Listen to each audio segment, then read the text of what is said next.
सीधा रुख करते हैं जगदलपुर का, जहां पर जेपी नड्डा इस वक्त मौजूद हैं। उनका संबोधन जारी है।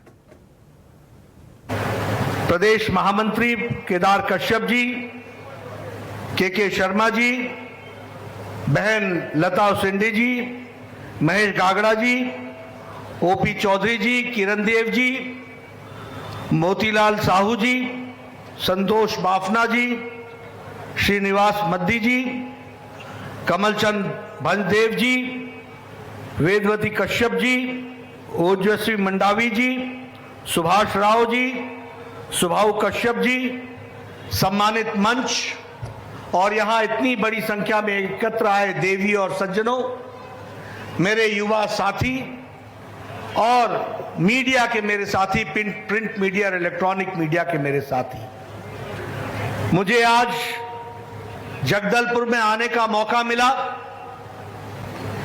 कल तक बहुत मन में उमंग थी कि आप लोगों के दर्शन होंगे, लेकिन कल रात जो घटना घटी उसने दिल को दहला दिया, मन दुखी हुआ, मन द्रवित हुआ और मैंने कहा कि मैं चल जाऊंगा तो जरूर, लेकिन जो कल रात घटना घटी है वहां भी मैं जाऊंगा और उनके परिवार के लोगों से मिलूंगा और उनको कहूंगा कि ये आपका बेटा, आपका भाई, ये अकेला नहीं है इस लड़ाई में। 18 करोड़ की पार्टी उनके साथ खड़ी है और हम पूरी ताकत के साथ ऐसे नक्सली हमलों का एक बार नहीं अनेकों बार जवाब देंगे और प्रजातांत्रिक तरीके से विचार को आगे बढ़ाने का काम करेंगे। मैं जब यहां आया हूं तो आप सबको जय जोहार तो कहता ही हूं, जय जोहार। साथ ही साथ माता दंतेश्वरी को भी नमन करते हुए अपनी बात को प्रारंभ करता हूं। आज पंडित दीनदयाल उपाध्याय जी का भी बलिदान दिवस है। हम सब लोग जानते हैं कि पंडित दीनदयाल उपाध्याय जी ने सर्वजन हिताय सर्वजन सुखाय, सबका हित हो सब सुखी रहे, इस मंत्र को लेकर एक दृष्टि दी थी, एक दिशा दी थी। समाज के अंतिम पायदान पर खड़ा व्यक्ति, उसकी मदद होनी चाहिए, उसको ताकत देनी चाहिए। उन्होंने कहा था कि अंत्योदय के दृष्टि से हम काम करेंगे और मुझे खुशी है आज कि हमारे यशस्वी प्रधानमंत्री मोदी जी इसी मंत्र को लेकर चले हैं और उस मंत्र का सार है सबका साथ, सबका विकास, सबका विश्वास और सबका प्रयास। इसी मंत्र को लेकर जब हम पंडित दीनदयाल उपाध्याय जी को याद करते हैं तो हम कह सकते हैं कि उनके विचार आज भी उतने ही प्रासंगिक हैं। जब वे शब्द उनके मुंह से निकले होंगे उस समय जितने प्रासंगिक थे उतने ही प्रासंगिक आज भी हैं। उन्होंने हम लोगों को दिशा दी थी, दृष्टि दी थी और उस दृष्टि को लेकर के समाज कल्याण में हम सब लोग लगे हैं। मुझे बहुत दुख भी हुआ जब मैंने सुना, और मैंने पहले भी कहा कि सागर साहू की जब खबर सुनी तो मन द्रवित हुआ। मुझे दुख हुआ जब 6 फरवरी को हमारे मंडल बीजापुर के अध्यक्ष नीलकांत काकेन को जिस तरीके से बर्बरता से उनको पर अटैक हुआ, वह भी निंदनीय भी है और दुख देने वाला भी है। और उसी तरीके से हमारे बुद्धराम करतम जी को जिस विशेष परिस्थिति में उनकी लाश मिली, संदिग्ध हालत में मिली, यह बहुत से प्रश्न खड़े करता है। मैं यहां अभी डॉक्टर रमन सिंह जी, भूपेश बघेल की सरकार के बारे में बहुत कुछ कह रहे थे, लेकिन मैं एक प्रश्न खड़ा करना चाहता हूं। क्या यह सच्चाई नहीं है कि जब से भूपेश बघेल की सरकार आई है नक्सली हमले बढ़े हैं? क्या यह सच्चाई नहीं है? क्या ये सच्चाई नहीं है? बढ़े कि नहीं बढ़े? बढ़े कि नहीं बढ़े? यह इनके प्रशासन के बारे में दर्शाता है। और इसलिए हम ये कह सकते हैं कि जब डॉक्टर रमन सिंह जी की सरकार थी तो सुख शांति चैन था, लॉ एंड ऑर्डर था, सब लोगों को जीने का हक था, सब लोगों के विकास के लिए काम हो रहा था। एक भाई, सब लोगों के लिए काम हो रहा था, सभी लोगों के विकास के दृष्टि से कार्य को रूप दिया जा रहा था।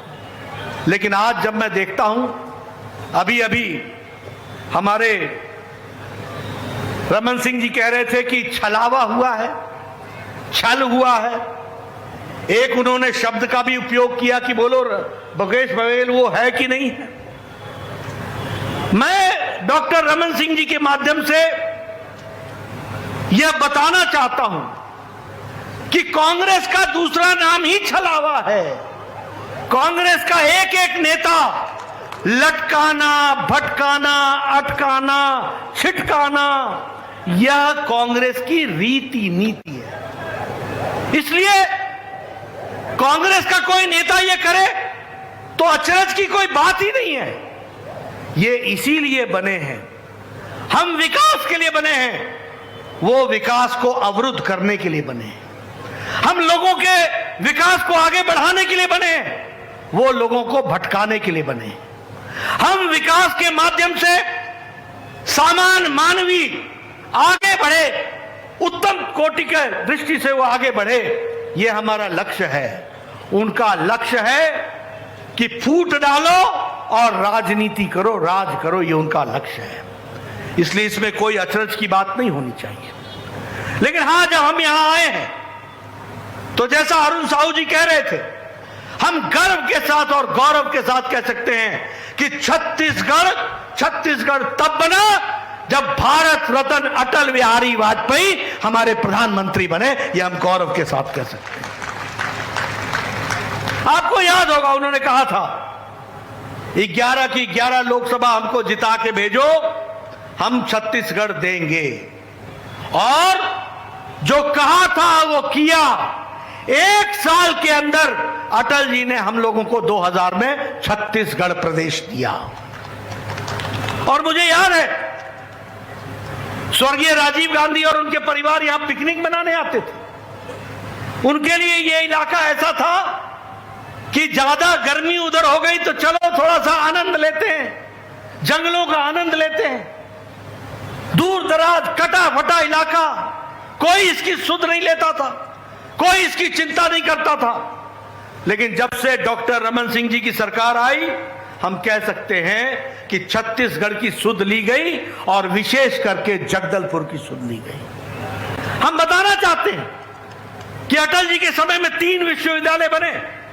कुशाभाऊ ठाकरे जर्नलिज्म यूनिवर्सिटी बनी, दुर्ग में टेक्निकल यूनिवर्सिटी बनी, पंडित सुंदरलाल शर्मा ओपन यूनिवर्सिटी बनी, all India institute of medical sciences Raipur में खुला है। और मुझे खुशी है कि कोरोना में कोई भी पेशेंट दिल्ली नहीं आया, सबका इलाज रायपुर में हुआ और all India institute of medical sciences में हुआ। यह बदलती हुई तस्वीर हमको देखने को मिली है। अगर हम कहें रमन सिंह जी के जमाने में जो काम हुआ वो बताना चाहता हूं मैं। देखो, उजाले का महत्व तो तभी समझ में आएगा जब तुम्हें अंधेरा याद होगा। अगर अंधेरा नहीं याद होगा तो उजाले का महत्व तो समझ में नहीं आएगा। मुझे याद है यहां मद्दी जी बैठे, शुरू में जब मैं आया करता था तो कहते थे 6 बजे बिजली आएगी, 8 बजे चली जाएगी। आती पीछे थी, जाती पहले थी, याद है ना। और ये कहते थे कि फलाने कार्यकर्ता के घर जलना है, इस समय पर चल पड़ेंगे तो अच्छा रहेगा, नहीं तो लौटते में बिजली गुल होगी। लेकिन ये डॉक्टर रमन सिंह जी की सरकार थी जिसने छत्तीसगढ़ को पावर कट फ्री स्टेट बनाया। ये छत्तीसगढ़ को दिया तो डॉक्टर रमन सिंह जी ने दिया। हम छाती ठोक के बोल सकते हैं कि हमारे नेता ने पावर पावर का कट होना बंद हो गया, पावर सप्लाई शुरू हो गई। अब आपसे मेरा निवेदन है कि भूपेश का पावर कट कर दो और पावर फ्री स्टेट को आगे बढ़ाने का काम करो, उसको आगे बढ़ाने के लिए चलो। आपको जानकर खुशी होगी, जब रमन सिंह जी ने सरकार संभाली थी तो उस समय छत्तीसगढ़ का बजट 7,000 करोड़ का था, और जब रमन सिंह जी ने सरकार छोड़ी तो उस समय 83,179 करोड़ रुपए का बजट था। यह है विकास की कहानी, यह है काम करने वालों की कहानी। रमन सिंह जी ने नक्सलियों को टैकल किया और डेवलपमेंट के पॉलिटिक्स को आगे बढ़ाया। और आप सब लोगों को मालूम है कि चावल 1 किलो, ये उस समय राइस जो था वो दिया गया और 48 लाख परिवारों को चावल बांटा गया। ये डॉक्टर रमन सिंह जी की सरकार में हुआ। वन अधिकार में पत्र दिए गए, वन अधिकार। मेरे आदिवासी भाइयों, याद रखना कि वन में अधिकार, जमीन पर अधिकार और उसका पत्र अगर किसी ने दिया तो वो भाजपा ने दिया, डॉक्टर रमन सिंह जी की सरकार ने दिया। और कितना दिया? 3,35,000 हमारे वन अधिकार पत्र बांटे गए और 6.50 लाख एकड़ की जमीन अलॉट की गई। और उसी तरीके से यहां ओपी चौधरी जी बैठे हैं। मुझे याद है, मैं रमन सिंह जी के साथ आया था दंतेवाड़ा में, वहां स्कूल खोला गया था। मुझे शायद याद पड़ता, उसका नाम प्रयास था। एक प्रयास योजना के तहत भी काम चला था और उसमें 5 हेडक्वार्टर्स एस्टैब्लिश हुए थे और दंतेवाड़ा में एक रेसिडेंशियल स्कूल खोला गया था जिसमें बच्चे बच्चियों की पढ़ाई से लेकर इंजीनियरिंग तक की पढ़ाई की व्यवस्था की थी। डॉक्टर रमन सिंह जी ने उसका उद्घाटन किया था। इसलिए जब हम आदिवासी भाइयों के बीच में बात करते हैं, आप एक काम भूपेश बघेल का गिना दो, एक काम जो उन्होंने आदिवासी भाइयों के लिए किया हो, और मैं आपको आदिवासी भाइयों के लिए किए गए कामों की श्रृंखला गिनाऊंगा। हमारा जो हेडक्वार्टर बनाया गया, रेजिडेंशियल प्रयास रेजिडेंशियल स्कूल बनाया गया और हेडक्वार्टर्स में छत्तीसगढ़ में जगदलपुर, बिलासपुर, रायपुर, अंबिकापुर, दुर्ग, इन सब में इस काम की व्यवस्था की गई। और उसी तरीके से हमारे ट्राइबल भाइयों को पढ़ाई के लिए विशेष स्कूल खोले गए, वह भी हम आपको बताना चाहते हैं। जैसा मैंने बताया कि यह दंतेवाड़ा में एजुकेशन सिटी खोली गई और 150 एकड़ की जमीन में 100 करोड़ रुपए खर्च करके वहां 13 डिफरेंट संस्थान बने और जिसमें एक इंजीनियरिंग कॉलेज भी बना। ये हमने अपने आंखों से इस बस्तर की, इस दंतेवाड़ा की, इस ट्राइबल इलाके के विकास की कहानी देखी है। और मुझे खुशी है कि मैं ये कह सकता हूं कि जब मोदी जी ने मुझे स्वास्थ्य मंत्री बनाया तो 2017 में बलिराम कश्यप मेडिकल कॉलेज खोलने का मौका भी हमको मिला और वह भी खोला गया। मैं ये कह सकता हूं गौरव से कि जब मोदी जी ने मुझे स्वास्थ्य मंत्री बनाया, उनका आशीर्वाद मिला और मोदी जी का आशीर्वाद मिलने के कारण उन्होंने कहा कि हर जिले में मेडिकल कॉलेज खुलना चाहिए, तो उस समय मेडिकल कॉलेज भी दिया और सुपर स्पेशलिटी ब्लॉक के लिए 200 करोड़ रुपए अलग से जगदलपुर को दिए गए। यह विकास की कहानी है। और उसी तरीके से 3,252 हॉस्टल्स ट्राइबल डोमिनेटेड एरिया में बनाया गया ताकि हमारे आदिवासी भाई पढ़ सकें। हमारे हर टेक्निकल एजुकेशन लेने वाले व्यक्ति को लैपटॉप दिया गया। संचार क्रांति योजना के तहत 2 लाख हमारे लोगों को मोबाइल फोन बांटे गए और जिनकी सालाना आमदनी 2 लाख से नीचे थी उनको मोबाइल फोन दिया गया। एक संचार क्रांति लाने का काम हुआ है। मित्रों, मैं ये ट्राइबल इलाके की आदिवासी भाइयों की चर्चा तो कर ही रहा था, लेकिन यहां इस बात को भी मैं चर्चा करना चाहूंगा कि आज इस बार के राष्ट्रपति अभिभाषण को पढ़ने का मौका किसी और को नहीं, आजाद भारत में पहली बार महिला, आदिवासी महिला को महामहिम राष्ट्रपति द्रौपदी मुर्मू को मिला। मैं आदिवासी भाई बहनों से निवेदन करूंगा कि आप जरूर उनका भाषण सुनिए, आपको गौरवान्वित महसूस होगा कि मोदी जी के राज में भारत कहां चल पड़ा है, किस तरीके से आगे बढ़ा पड़ा है कि एक आदिवासी महिला प्रथम नागरिक होकर के 140 करोड़ की देश को अपना भाषण से, संभाषण से, अभिभाषण से वो अब मार्गदर्शन कर रही हैं। यह परिस्थिति आई है तो यह मोदी जी के राज में आया है, इसको भी हमको समझना होगा। आज मोदी जी की सरकार में 8 ट्राइबल मिनिस्टर हैं, ट्राइबल। आज मोदी जी के राज में 3 गवर्नर हमारी आदिवासी भाई बहन, यह है आदिवासियों के लिए काम किया गया।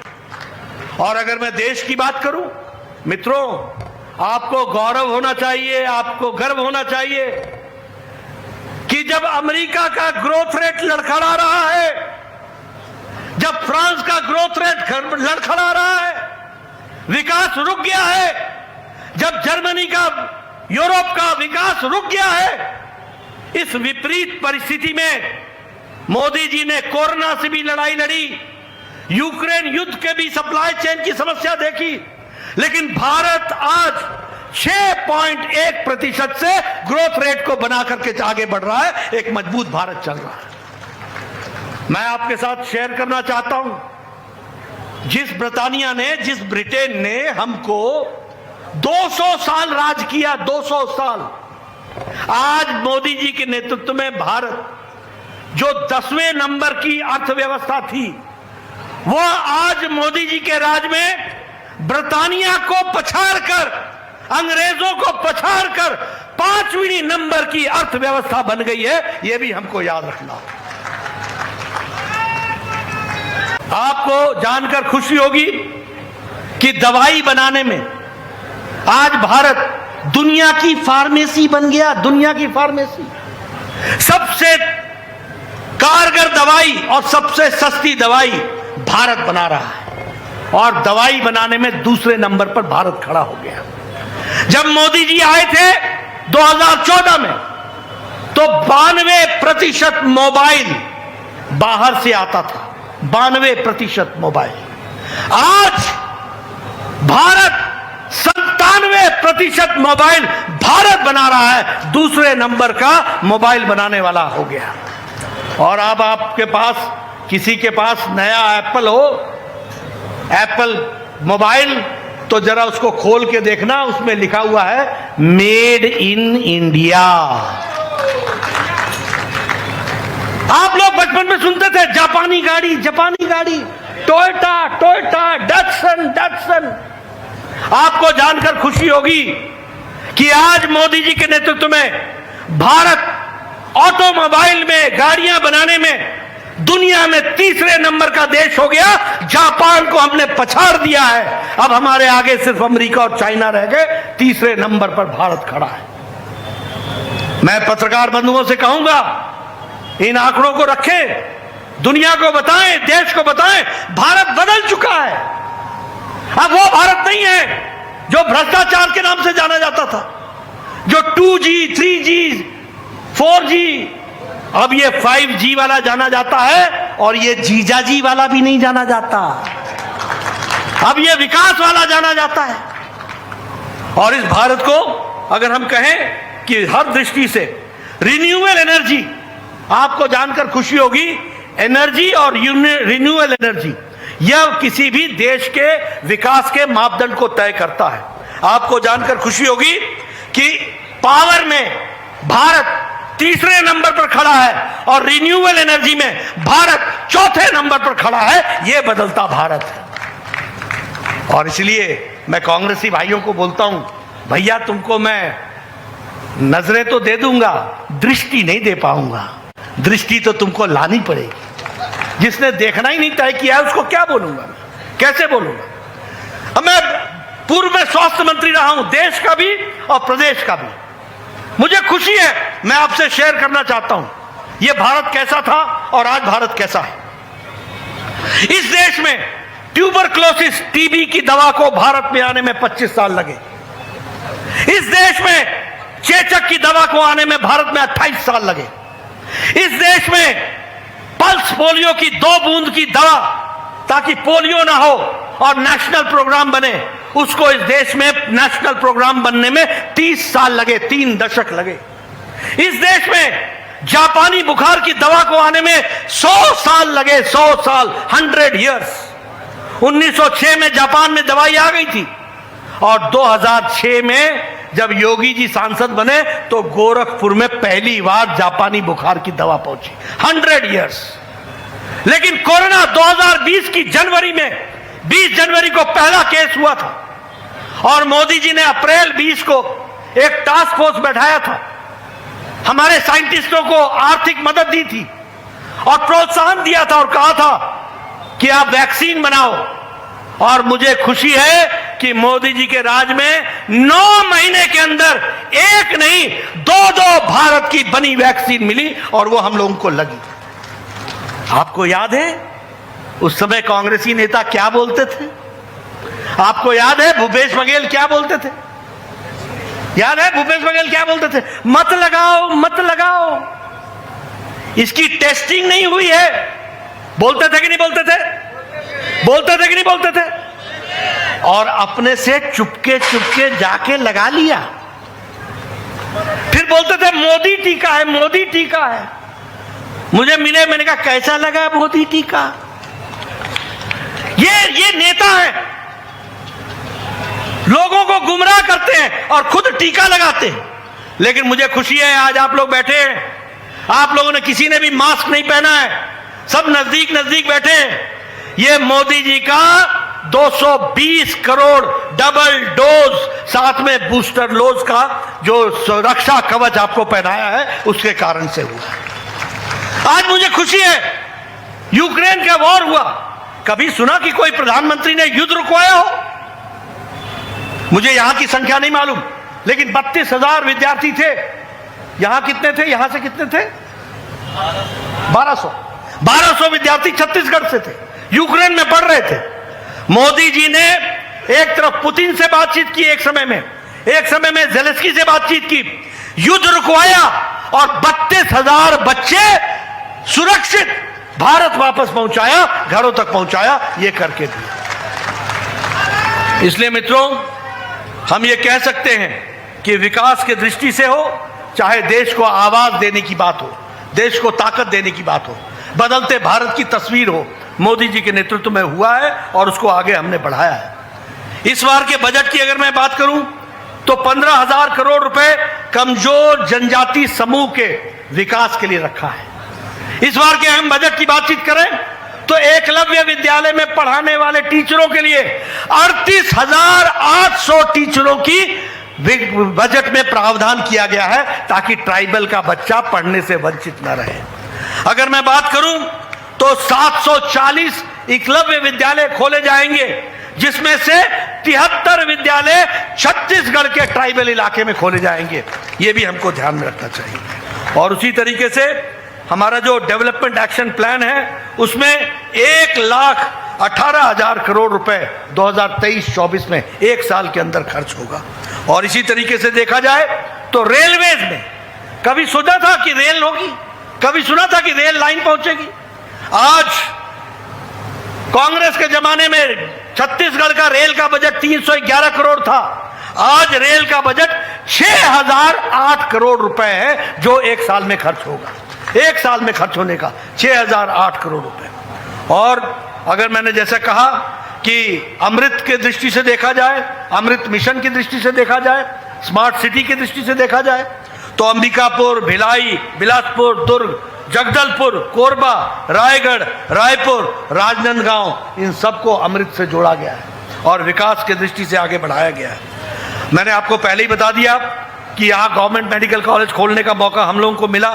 आज मुझे खुशी है कि 33 नेशनल हाईवे प्रोजेक्ट्स 9,240 करोड़ रुपए का